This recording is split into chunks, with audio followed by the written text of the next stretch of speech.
It's Seven Witches right here on your Classic Metal Show, doing a cover of the Grim Reaper classic, See You in Hell. See You in Hell. So which version do you like better? You like Grim Reaper, or do you like the Seven Witches version? Probably Grim Reaper. Really? Yeah. I've always been partial to the Seven Witches. Kiss ass. Not really. I just think that it sounds better. Sounds good. Don't get me wrong.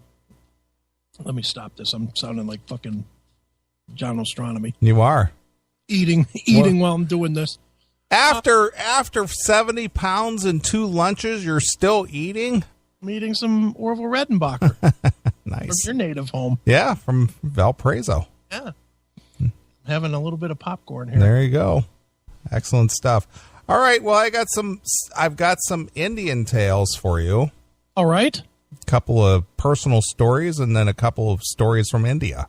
Oh, nice. Which ones are we going to do first? We're going to do my personal stories. Okay, good. Then we'll wrap it up with some other disgusting Indian stories. Perfect. Disgusting stories from India. Can't wait for that. All right, here we go.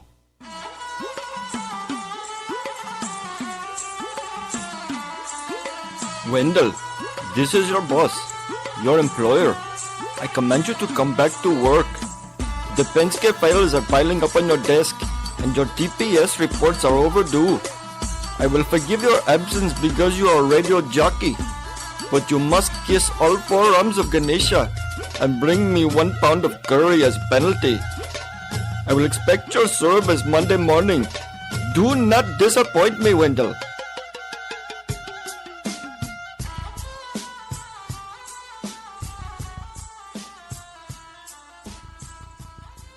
All right, there you go. The Indian Tales. Love that bumper. It's funny. Yeah, it's great. All right, as you know, I worked for a company that was owned by Indians. Yes, you did. And it was definitely a experience. The reason I played that See You in Hell was because it was like living in hell. Yeah, you were not happy. No, not at all.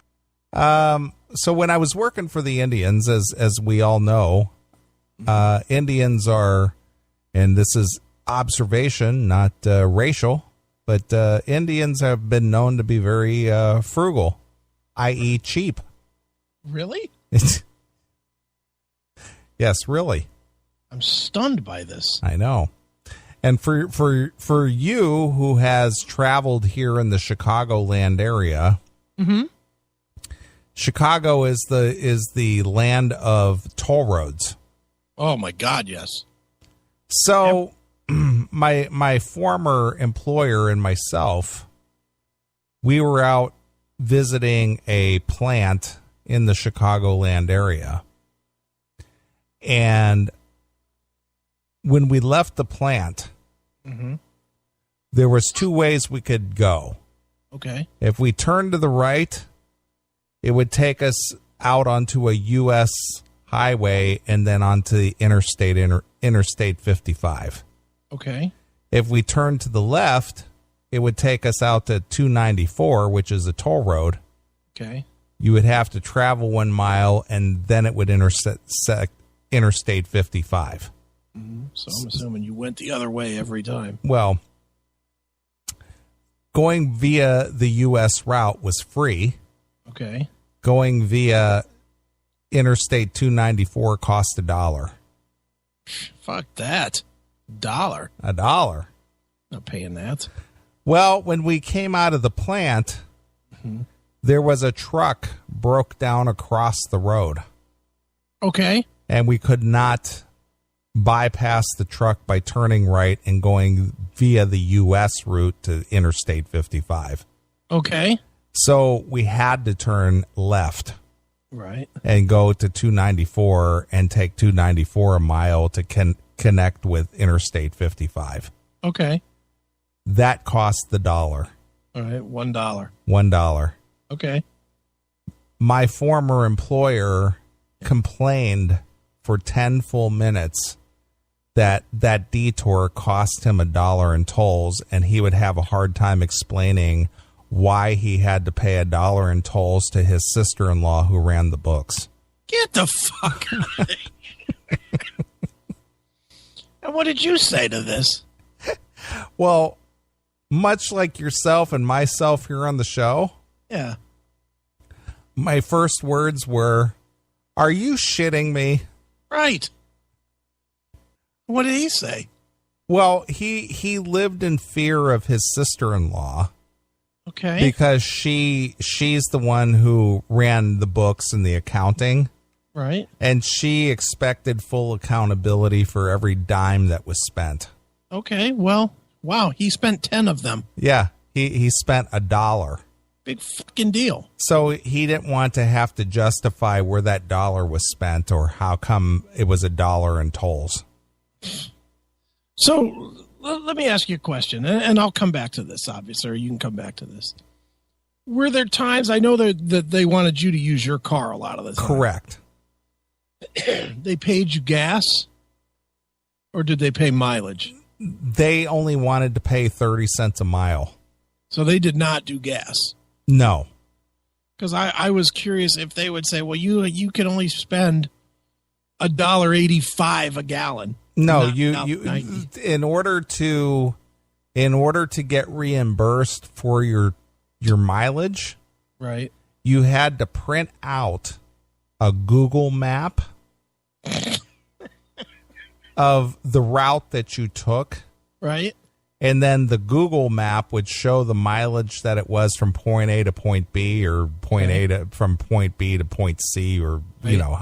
however it is you went. Right. And then they would only pay on the Google map.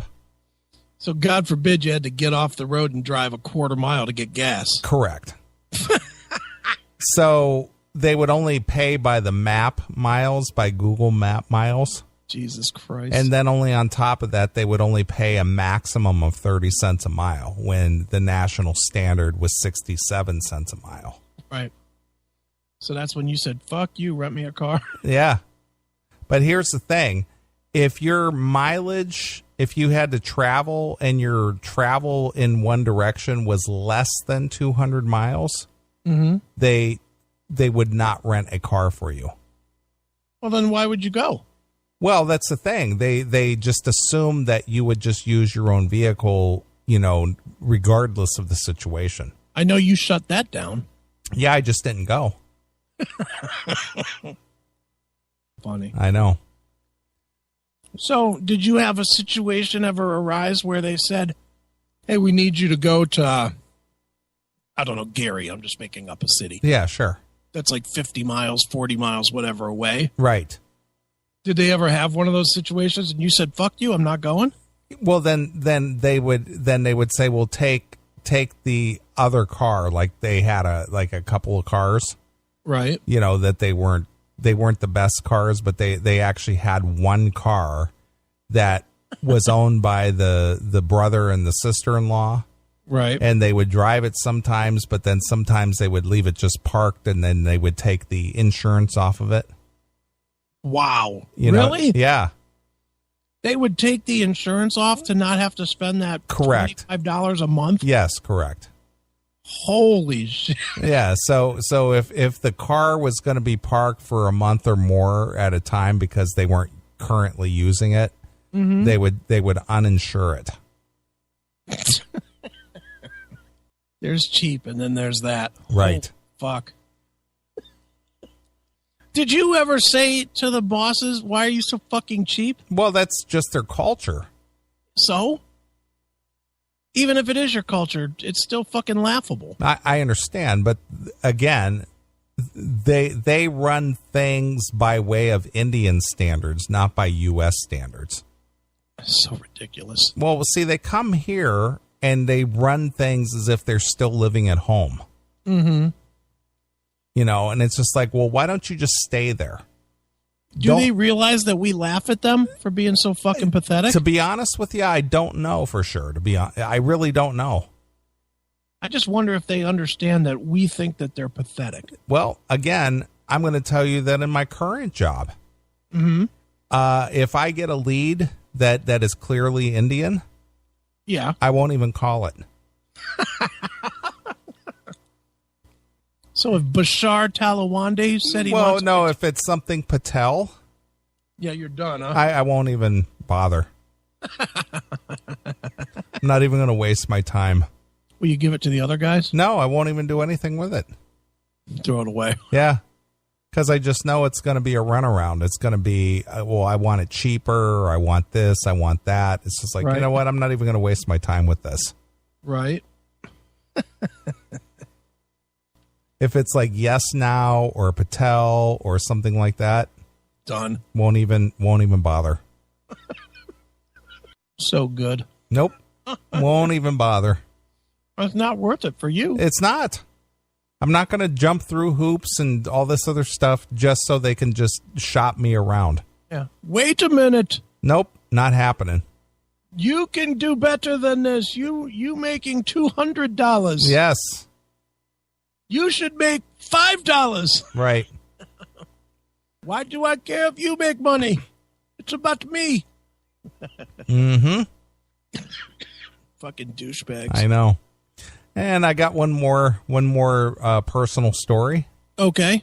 So because of their, trying to get away cheap, Right. they were a manufacturing company, Right. supposedly a manufacturing company, Okay. but in reality they manufactured nothing. Right.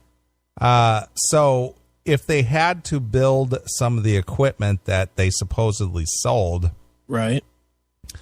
they would either farm it out to China. Well, because that's where the quality is. Well, it's not about quality, it's about cheap. I know. Or they would order a lot of the equipment that we manufactured was stainless steel. Okay. They would order the stainless steel from China. Right. So that we're not totally shitting on this, though, just to be fair on this, the equipment itself was not $20 equipment. No, it was expensive It equipment. was $100,000 or something like that. Correct. Right? Mm-hmm. So it was it wasn't like they were farming out a fucking screwdriver set. No. Okay. But their expectation was Yeah. that they should make a 40% profit. 40% profit. 40%. They based everything that they did on a 40% profit. So you marked everything up 40? Well, they based their cost on 40% profit. Wow. So, of course, the cheaper that they could get labor and the cheaper they could get materials, the higher that profit margin could be. Sure. Mm-hmm. Okay. The highest profit margin that I'm aware of for most companies is about 25%. Yeah, I'd say that's about, and that's top end. That's top end. But they wanted 40%. Yeah, that seems reasonable. So one day, because of their primitive way of doing things, this overseas shipping container came into their dock. Okay. Now, mind you, a second part of their business was a warehousing business Okay. where it was more or less a pass-through. They didn't manufacture anything. They just imported a bunch of cheap materials, cheap supplies, and then they sold it. They imported it out. So they brought it in, and then they shipped it out. Okay. So it landed in the warehouse for X amount of time, and then it basically came in, basically went out. Right. So it's just literally, like you said, it's a pass through. It's a pass-through business. Well, because of the equipment in this warehouse, Yeah. they had light to medium duty forklifts and whatnot. Okay. Now, the portion of the business that I worked for that did this manufacturing of heavy duty equipment, this equipment weighed, thousands of pounds. Sure. Well, they were trying to unload these trucks with heavy chunks of stainless steel and whatnot using these light to medium duty forklifts. That can handle like 2,000 pounds at Yeah. most. Well, they were trying to unload like 5,000 pounds with a 2,000 pound forklift. Nice. You know, so not only were they not concerned about the safety hazard involved, Right. but rather than purchase or have the equipment large enough that would handle this type of, traffic, Right. they more or less would just use the cheap manpower that they hired for this warehouse. Please tell me somebody didn't die. No. The way that they got away with the warehouse people that they hired, they would hire people who were convicted criminals. So they would never file a complaint. Well, not only that, but the state gave them a tax break for hiring previous convicted criminals. You've got to be shitting So me. a lot of these people that work there, Yeah. they either lived in halfway houses because they just were released, Right. or they had their employment, their background record was so poor Right. that they were unemployable by most other people. Holy smoke. Did you ever have to go there? Go where? To this warehouse? It was in the building I worked in. Holy shit, really? Yeah. So you had to leave, like, your vehicle by these fucking scumbags? Well, yeah. Damn, dude. So anyway, it was well known among my employers there that I had a background in transportation and trucking. Sure. So one day, this load of steel came in, these long bars of stainless steel had come in on this container ship, this container, overseas container. Sure.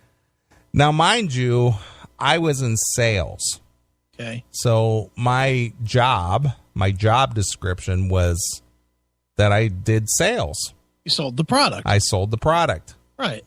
Well, their assumption was that because I had background and experience in other areas, that I was supposed to just volunteer those services for nothing. Sure. That's how it works, right? Yeah. So this container came in with all the steel, all these long pieces of steel, and they were very heavy. Okay. And the forklift equipment that they had available to them was very undersized and underpowered to really move this equipment around. Right.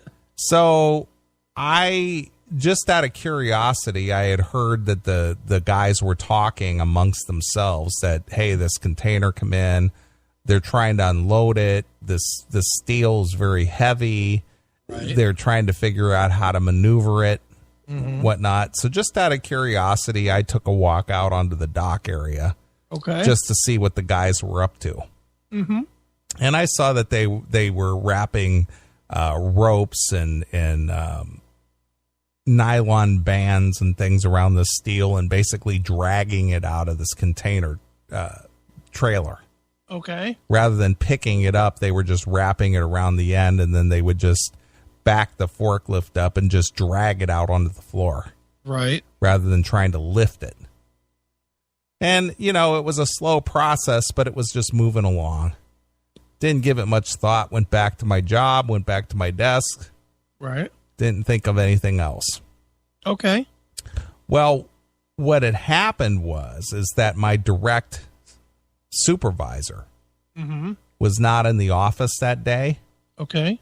And the next day when he came in, his brother, who owned the business, called him in and jacked him up about the fact that most people, if you're not in the transportation industry, the standard practice within the transportation industry is when a trucker brings a load of freight to your dock for what they call live unload, where you unload it while the driver waits. Yeah, sure. You get a window of 2 hours to get it done. Sure. After the 2 hours, then you have to pay an hourly detention time for as long as that driver has to sit there. Right. Well, that driver, because of the undersized equipment that they were using and the inexperience of the dock personnel, Right. It took them over 4 hours to unload this guy. So they had to pay 2 hours. They had to pay a little over 2 hours worth of detention time, which, of course, paying anybody extra for anything was out of the question. Exactly. So my boss comes to me and he said, how come you didn't go out there and show these guys what to do? What?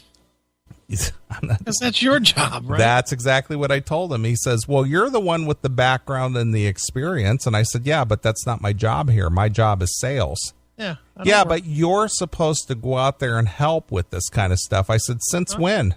Yeah. I said, when you start paying me a different rate for that expertise, you don't get access to that.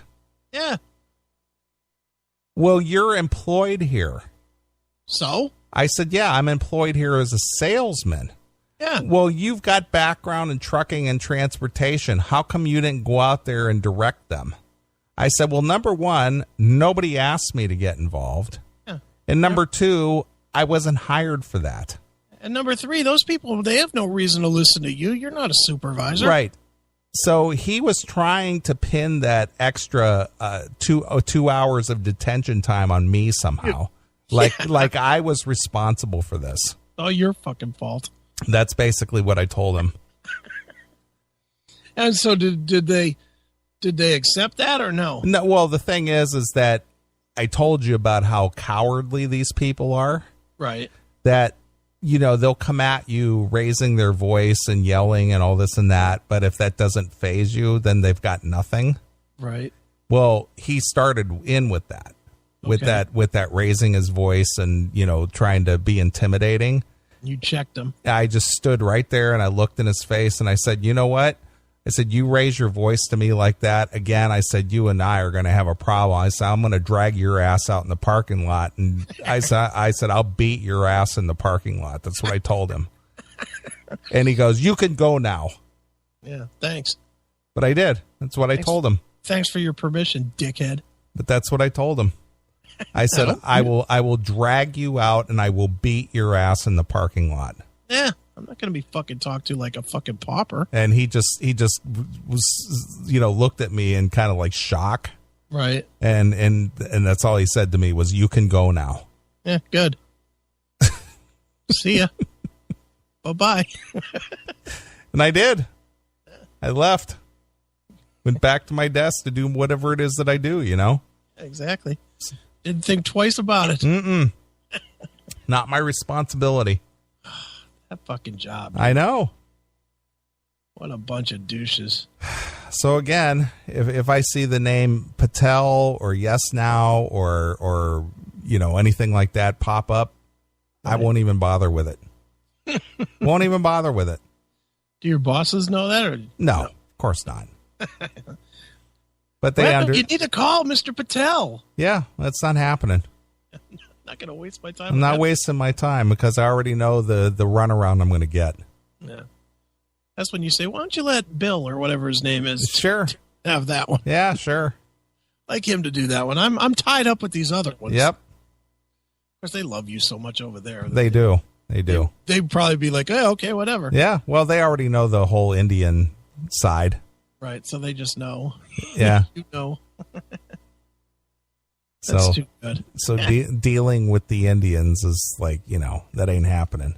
Bunch of fucking douches. No kidding. Hail and kill, caller. You're on the air. Hey, boys, it's Jackal again. Hey, what's up, Jackal? I'm going to assume, being this was the Indian thing, the warehouse didn't have a union rep? No union? No reunion. It was just a poor, ramshackle, old warehouse that leaked like a sieve when it rained. Yep. And they had big sheets of plastic just hanging from the ceiling to catch all the rain from the sieve roof. Okay, I was just curious. I kind of figured, I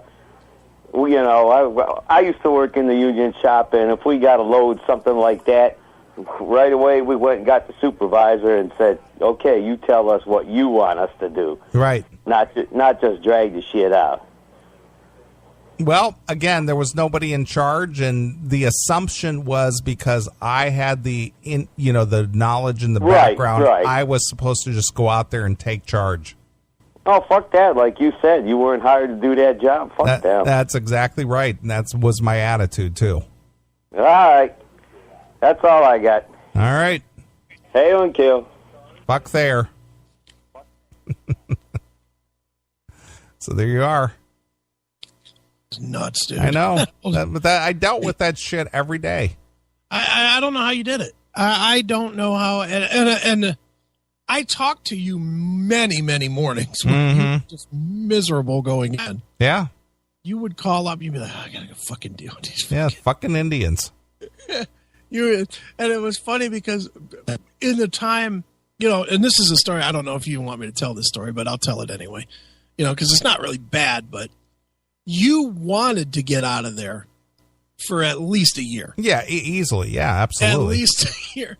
And you would call up and you'd be like, I got to fucking get out of here. I got to fucking get out of here. And remember, because like I would be texting you pictures. I would drive by any place around here that had trucking openings. Yeah, you did. Yeah. And I would text you a picture of the fucking trucking place. Like, here, could you work here? Anything to get you the fuck out of there. You were so miserable. Yeah. That fucking place was a disaster. I've never known anybody that hated their job as much as you hated that job. Well, the thing is that during the time that I worked there, I was there for 2.5 years, unbelievably.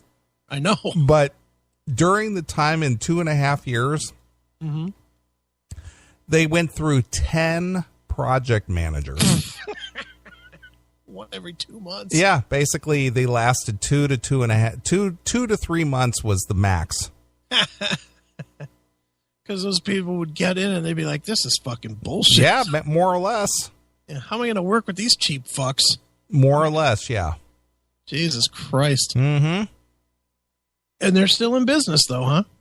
As far as I know, the day that I walked out of there last December 18th, I have had zero contact with anybody over there. Nice. You don't want to have contact? No, absolutely not. Fuck them. Absolutely not. Dude, you went through a rough 5-year patch. It was tough, man. I mean, because you did, how many years were you doing the cab? Two. So you did 2 years of that, and then you thought you were getting a better deal to get this job, and then you went to these fucking assholes. For 2.5 years. I mean, it seems like you finally landed with a cool company. Yeah. The people are really nice and whatnot. Yeah, At least they seem to be to me. Yeah, well, that economy and my expertise in what I do, it just was a bad combination. Oh, yeah. It really was. But now it's much better. Oh, yeah, much better. Mm-hmm. See, Obama did you a favor. Yeah, sure. He saved you. Sure. All right. Well, here's some true-to-life Indian stories. All right. As if those weren't enough. Yeah. Well, those were my personal Indian stories. These are the more disgusting, horrific Indian stories. These are the more national ones. Yes. National ones. Girl hit for asking more of midday meal, and the father is killed for protesting. Wow. All right. With just 3 R's, that's 3.86 allocation per day per child at government primary schools in Bihar. And again, these Indian names, the Khichdi served for the midday meal at Rachkaya Primilk Vidya. All right. In areas, oh my God. Just make up a name. Yeah, really. Just name it after band names. Every time you hit one of these names, just say Dockin or Warren. Okay. All right. Is a watery affair. But on February 10th, Kashida, a class 5 student, made the mistake of asking for a second helping. Isn't that like Oliver Twist? May I have some more porridge, please? Yeah, really? The 12-year-old was allegedly hit What? Yeah. Can I have another Yeah, slice? smack. Yeah, exactly. No. Yes. May I have some more porridge, please? Exactly. The 12-year-old was allegedly hit, and when her father, Mohammed Shagur, Guilty. protested, he too was allegedly kicked hours later. Kicked. Who kicked him? I don't know. The authorities? Oh, my God. Hours later, Shagur died. Wow. According to Shagur's wife, Rukasana, her son escaped a similar fate 6 months ago. A class 2 student wanted a little more kachiti, Okay. and in return, he was allegedly thrown off the school's roof. Fracturing his leg. How dare you ask for more? Off with the roof you go. Give you more and more air. Yeah. He dreads going to school since. Yeah, I can't imagine why. See, here in the States, all the kids have to fear is being called nigger repeatedly. And in India, they get thrown off the roof for asking for a little more porridge. What the fuck? They're barbarians over there, man. Jeez. And no one's outraged by this? No, this is just normal fare over there. This is just a regular fucking Tuesday. Yeah. What in the fuck? Yeah. 3 teachers and a cook of the school now face a case of culpable homicide, not amounting to murder, and are absconding. The post-mortem report is awaited. The school is shut since the incident. Shagur, a daily wage earner, leaves behind 5 children between the ages of 4 and 12. The family, that doesn't own any land, lives in a thatched hut on the government land. Wow. Neighbors have been giving the family food since Shagur's death. Better watch themselves. They might not have earned that food. True. They could be kicked. Right. Recounting what happened on February 12th, Kashida says, when I asked for Conchita a second time, school cook Sanita hit me with a serving spoon with a long handle. I came back home crying and complained to Abu. A-B-B-U. Abu. Abu. My father immediately rushed to the school and told Shanit, Saba, blah, blah, blah, blah, blah, blah, blah. Whatever. All children are entitled to a government midday meal. Whatever, however you say that in India. Right. According to her school teacher named Zian Ansari, also known as Mastan, rushed out shouting and threatening him.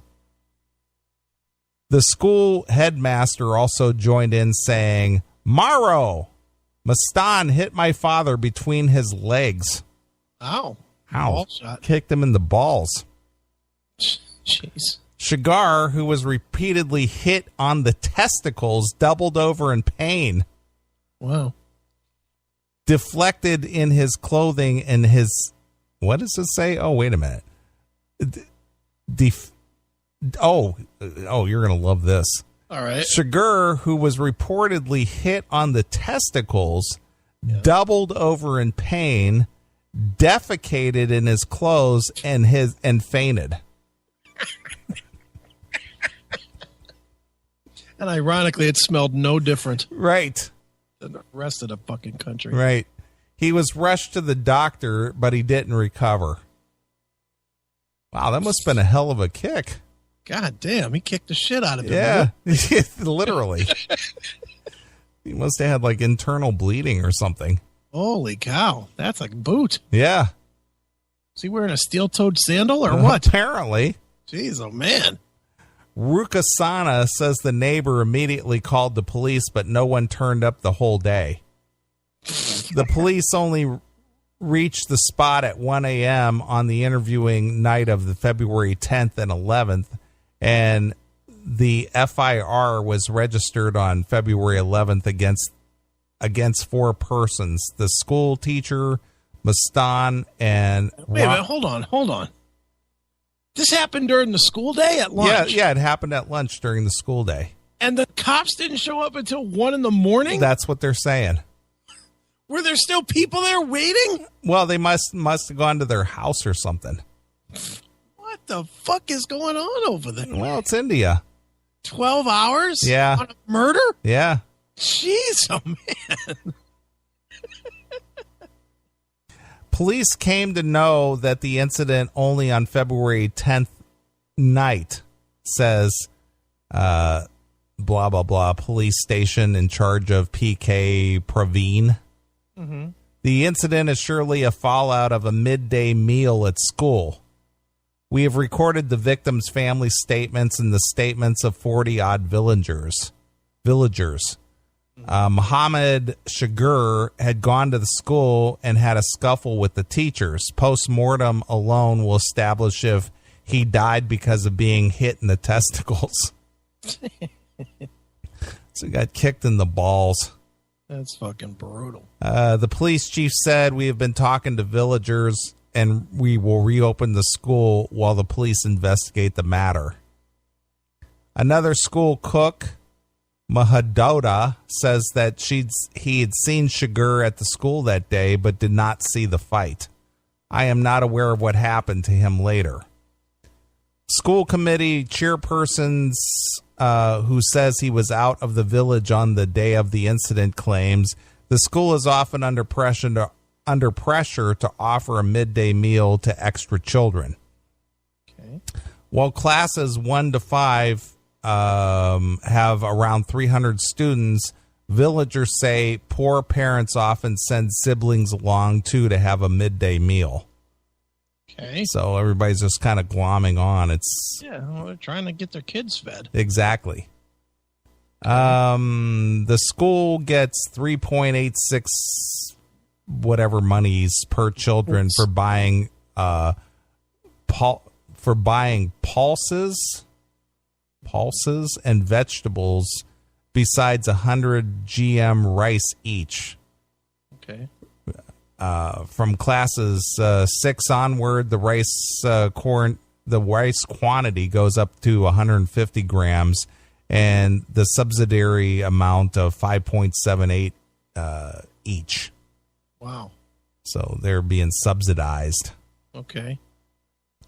The scheme has been under the scanner in Bihar since 2013, in which 23 children died after eating poisonous food.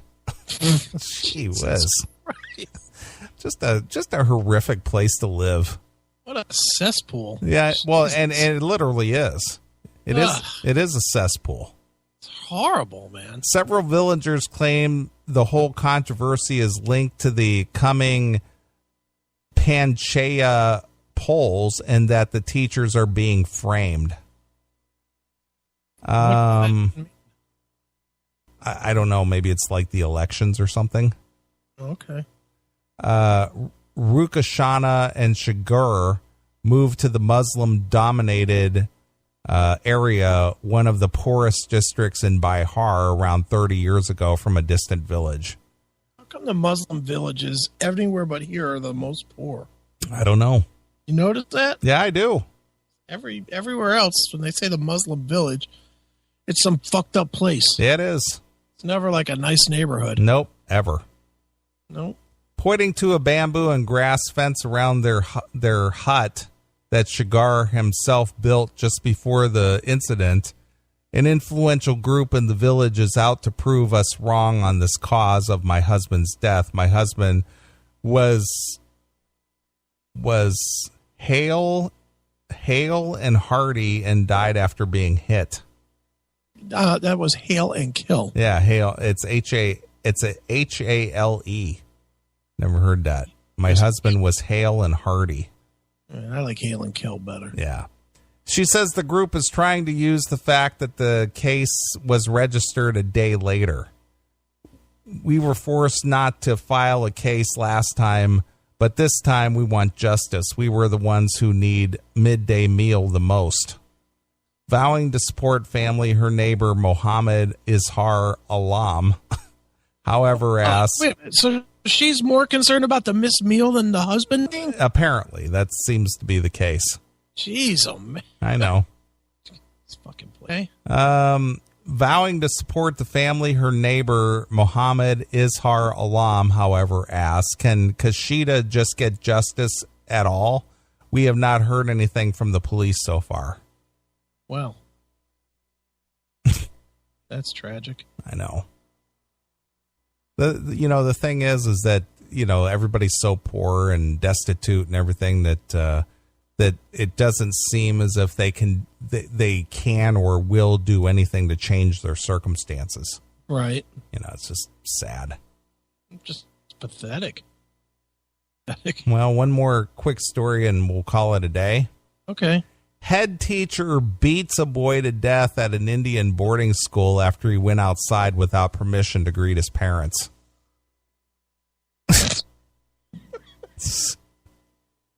All right. Shamim Malik, 13, snuck out of an Indian boarding school in West Bengal.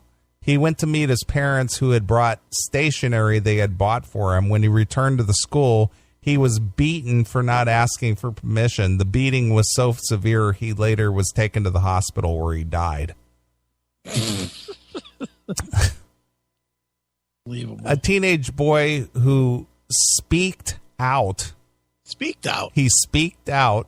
I think that's sneaked out. Okay. Of the grounds of his boarding school in India so he could meet up with his parents was so badly beaten as a punishment that he died.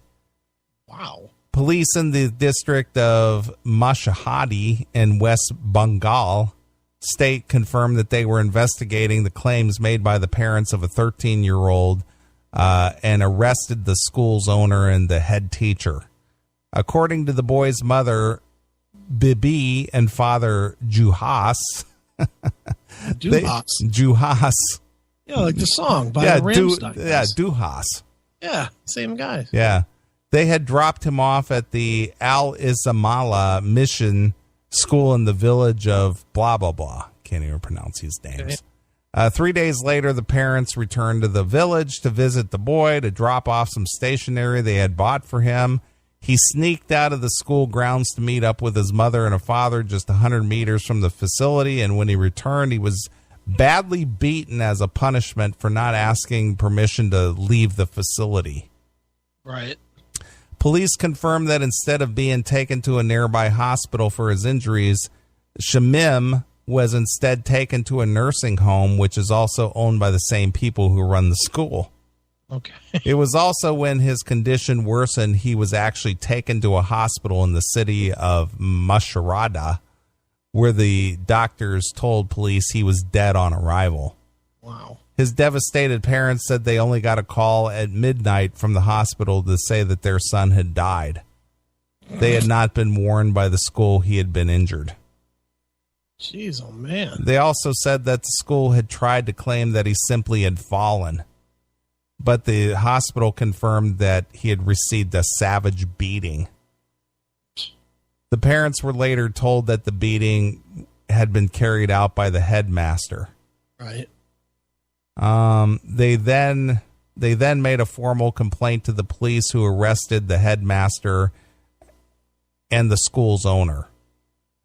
Shamim's father said, "He was our only son. We worked hard so that we could send him to school because we wanted him to get a better education."